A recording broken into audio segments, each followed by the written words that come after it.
What I wanted to reflect on with all of you is the three moments in which Yusuf, the Prophet Yusuf alayhi salam, overcomes an obstacle, overcomes a challenge, overcomes a really difficult moment in his life. And what is it that enables him? What's his superpower? Right? What's the recipe for him to overcome the challenges that he comes across on his journey, on his path? The first dark moment, quite literally dark moment, in the UK we have this thing called puns. I don't know if you have them around here in Canada. But the first dark moment that Yusuf experiences is when he's in the well. He's been manhandled by his brothers, he's been lifted, he's been chucked into a well.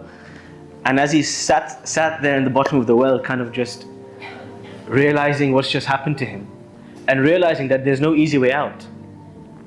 At this point in time, something remarkable happens, which is that Allah's first direct revelation to Yusuf occurs in this moment. Allah says in Surah Yusuf, وَأَوْحَيْنَا إِلَيْهِ لَتُنَبِّئَنَّهُمْ بِأَمْرِهِمْ هَذَا وَهُمْ لَا يَشْعُرُونَ. As he sat there, wallowing in the pit of despair, and quite literally wallowing in the pit of this well, and he's thinking to himself, what on earth just happened to me? Allah reveals to him, this little boy, between the ages of 7 and 9, quite like my own son Yusuf, around that age, Allah reveals to him and He says, one day you will come back and you will tell these boys, you will tell your brothers what happened today. You will speak of this tale again, and they don't realize that I have a greater plan for you. Suddenly, this uncertain, fearful, terrified little boy in a dark well, who's just been plunged in there by his murderous brothers, he goes from a moment of anxiety and fear to a moment of solace and reassurance. It's very difficult when you have your dark moments in life to have that feeling of reassurance and to have that feeling of calm. But what will calm you in that dark moment is none other than wahi, that revelation from Allah. When Allah speaks to you, you see, often when we're down, when we're in the dumps, when we're nervous, when we're struggling, we talk to our friends, we vent, right? We go to spaces where we can go and we can kind of like let it all out, let it all go through. And yet after a venting session, sometimes we don't feel particularly better about ourselves. There's something in the secret recipe of revelation. There's something, dare I say, magical. There's something there that you can't describe that has a particular effect on the human mind and the human soul that can lift you out of that moment of darkness. And as the Prophet Yusuf is sat there in the well, the only thing that can really uplift him is wahi, is revelation from Allah. That Yusuf, one day, there's a greater plan at place. You're going to come back and you're going to narrate this story to them again. And suddenly this fearful boy is calm. That's moment number one. The depths of the well, and he overcomes it, mentally at least, through the reassurance of revelation. The second moment in the life of Yusuf alayhi salam. He's in the palace. The palace is a far cry from the well that he was in a little while ago. He's in a happy place, right? He's being looked after, he's being honored, he's been fed well. Just imagine the kind of cuisine that they'd eat at the palace. Just imagine the kind of, the people with the fans on the side when he'd enter rooms. He's been looked after. And he's not being treated like a slave, he's actually being treated like an adopted son. He's been promoted, right? So from the slave market of Egypt, he's been adopted like a son. So he's in a very happy place. But then something goes wrong. Sometimes in the happy places, not in the dark wells, sometimes in the very happy places is when you see your next obstacles. He's in his happy place, and this lady, the Queen of Egypt, as we say in the UK, she fancies him. I don't know if that's a familiar word for you guys. She likes the look of him, right? So the young boy, he hits puberty, becomes a young man, and suddenly he's very attractive to her. And she starts to pursue him. Now this is a lady who's used to getting whatever she wants. And so she tries everything. She tries the hints, she tries the subtle words. None of that, seems to not be getting the message. So one day she just ushers him into a room and locks the door. And she makes it very explicit. And she says something, a word which has never been mentioned in the entire Quran. قَالَتْ هَيْتَ لَكَ, which is, it's a seductive word which means come over here.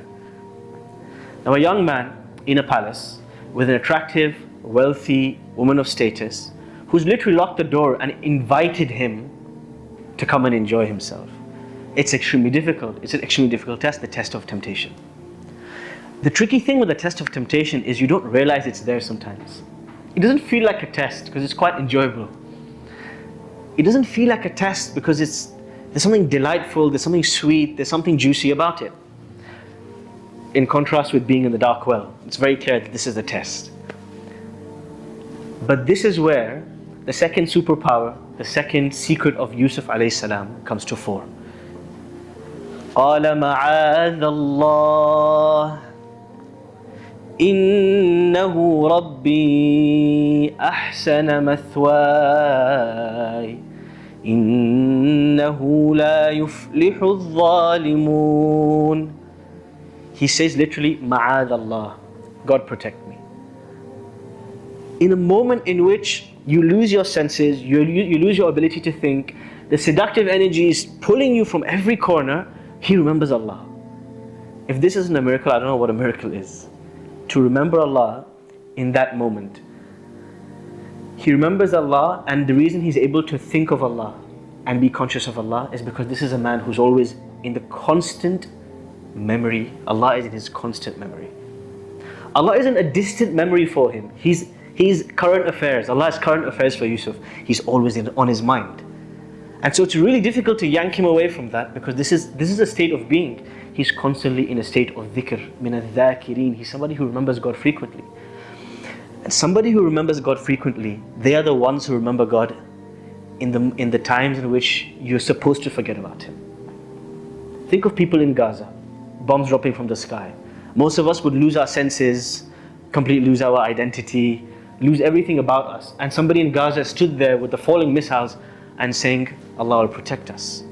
Whoa, how? Teach me, Gazan child, teach me how to remember Allah because I don't know how to remember Allah like you do. The Prophet Yusuf, in a moment in which he's supposed to lose his senses entirely, in a moment of seduction, he remembers Allah. The remembrance of Allah and the monotheism, that keeping Allah the number one priority in your life, Tawheed. This is the secret superpower to Prophet Yusuf being able to overcome the unwanted invitations from a very powerful and beautiful woman. قَالَ مَعَاذَ اللَّهِ. He says, God protect me from you. إِنَّهُ رَبِّي أَحْسَنَ مَثْوَايَ. My Lord has been looking after me. How can I betray Him?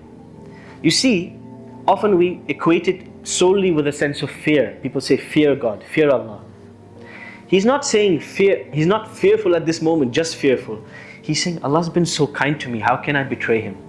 How could I turn against Him? How can I trespass when He has treated me so beautifully? And then he says, people who trespass against God, they don't succeed. I think often we don't realize this equation, is that trespassing against Allah, it feels enjoyable in the moment. But there's always a knock-on impact. It's a domino effect in our life. You start to lose your sense of being. You start to lose blessing in your life. And you wonder what's happening. It's the sins, the accumulation of those sins. And the Prophet Yusuf ﷺ says, look, I don't even want to get into it. وَاسْتَبَقَ الْبَابِ. They both run to the door. You see, and this is the beauty of intention. They're both doing the same thing. They're both running to the door. But one is running towards the obedience of God and the other one is running away from God. And his shirt gets ripped and the whole debacle takes place. But it is the moment of recalling Allah's sight of him that saves him from that moment of temptation. Fast forward again, moment number 3 in the life of Yusuf. Yusuf is in prison. This isn't a nice prison. This isn't like a postmodern nation state prison with like food and mashed potato and all the nice frills that you get in prison. This is an Egyptian dungeon from thousands of years ago, right? So there's no beds, there's no air conditioning. Yeah, this is a real dungeon. And Yusuf alayhi salam, he's stuck there for years. But before he gets there, he makes a very remarkable dua, a remarkable supplication, which I guarantee you has never been made before. And certainly nobody in this room has ever thought of making it. He says, God, I would like to go to prison. Prison is more beloved to me than remaining in this mode of temptation around these women. قال رب السجن أحب إلي مما يدعونني إليه. Oh Allah, I prefer prison to this beautiful palace. The palace of temptation always looks nice and juicy on the outside, but the prison where I can obey God in my own isolation, I much prefer that. This remarkable dua that he makes, most people would never imagine. Now he's in prison. Two men come to him, asking him a favor, asking him to interpret one of their dreams. And the Prophet Yusuf, I mean, if it was you and me in a dungeon, that too in Egypt, pre-existence of falafel, yeah, so the food in the dungeon is not great. And then two people in the prison are coming to ask you for favors. You say, listen, get lost. With all due respect, I got my own problems. I'm not here to serve you. Does this look like a Tim Hortons kiosk? Is there a menu somewhere? Like, who told you to come and get customer service from me? You know, don't talk to me. As they say in the UK, don't chat to me, bruv. Yeah, that's the door. That's how you and me would feel. Grumpy, annoyed, agitated. We're in a dungeon. Yusuf alayhi salam is in a dungeon, right? And these two men come to him asking him for help. And they say, نبئنا بتأويله إنا نراك من المحسنين. Please, can you help us? Because you are somebody of beautiful character. It just blows my mind. What does it take to have beautiful character in a dungeon? What does that look like? How helpful he must have been to the people around him. How kind he must have been to the people around him. How loving he must have been for them to feel welcome enough to come and ask favors of him. So now they've asked him for a favor. And he, in this prison, in this dungeon, he does them a favor. He interprets their dreams for them. But he goes above and beyond. And this is the thing about Yusuf. He never does the bare minimum. So they've asked him to interpret their dream, right? So he's supposed to just provide them that service. But no, he does something, he does one more thing. قال لا يأتيكما طعام ترزقانه إلا نبأتكما بتأويله قبل أن يأتيكما. He says, guys, before the dream interpretation thing, let's have some food. Come, let's munch. By the time the food comes, I'll tell you the dream interpretation. While waiting for the food, he sat there just chatting to these guys. He says, where are you guys from? Oh, really? You know where I'm from? I'm the son of Jacob, the son of Abraham. We are people who worship just one God. You know there are people who don't worship God? Crazy, right? Ah, food's here. Let's eat. What's he doing? He's inviting them to Islam in the most subtle way. Through his hospitality, through his services, through his kindness. And then he introduces them to the core concept. There's only one God. This idea of Tawheed, of monotheism, is what we all come back to. But look at the style, look at the grace that Yusuf alayhi salam possesses even in prison. These are the three moments I wanted to share with all of you, and I'll summarize them. In the well, Yusuf's superpower is his connection to revelation. That gives him the calm despite the darkness of the well. In the palace of temptation, with all the trinkets and the glittery objects, what he overcomes temptation with is the constant remembrance of Allah. In the prison, that dark, horrendous place that nobody wants to go to, that miserable, depressive place that nobody wants to be in, he overcomes all of that by going above and beyond for the sake of Allah. And those who go above and beyond, Allah goes above and beyond for them. And that reflects towards the end of his story. As a prologue, conclusion, the Prophet Yusuf, the end of the story, his family comes back from Egypt. They're all in one place. His dream comes true. And when his dream comes true, he's talking to his family and he's exclaiming, he's sharing his gratitude for this moment. Guys, look where I was, in the well, in the prison, and now my dreams come true. You're all back here. And in that moment, he retells the story of his life, but he misses out one detail. He doesn't talk about the well incident because he doesn't want to bring up something he forgave his brothers for again. He forgave and he forgot.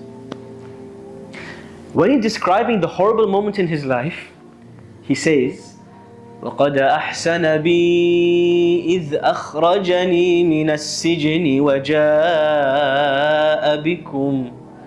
وجاء بكم من البدو من بعد أن نزغ الشيطان بيني وبين إخوتي. Allah has been kind to me. By putting me in the well and dragging me through prison, Allah was kind to me. He reframes, this is how you overcome PTSD. He reframes his past traumas. He sees them in the light of God's wisdom. And this is really step one, the reframing process. To look at what happened to you in the past and to make peace with it. And then he says something. 4 words, which summarizes his source of strength. إِنَّ رَبِّي لَطِيفٌ لِمَا يَشَاءُ. My Lord is Latif, one of Allah's names. Al-Latif is the subtle in His ways. You don't realize it, but He's planning your promotion. You don't realize it when you're in the well, but He's planning your retirement and your pension fund. You don't realize it, but when you're injured, He's planning your recovery. He's subtly planning the next steps and you don't even realize. Allah is Latif, the gentle in His ways.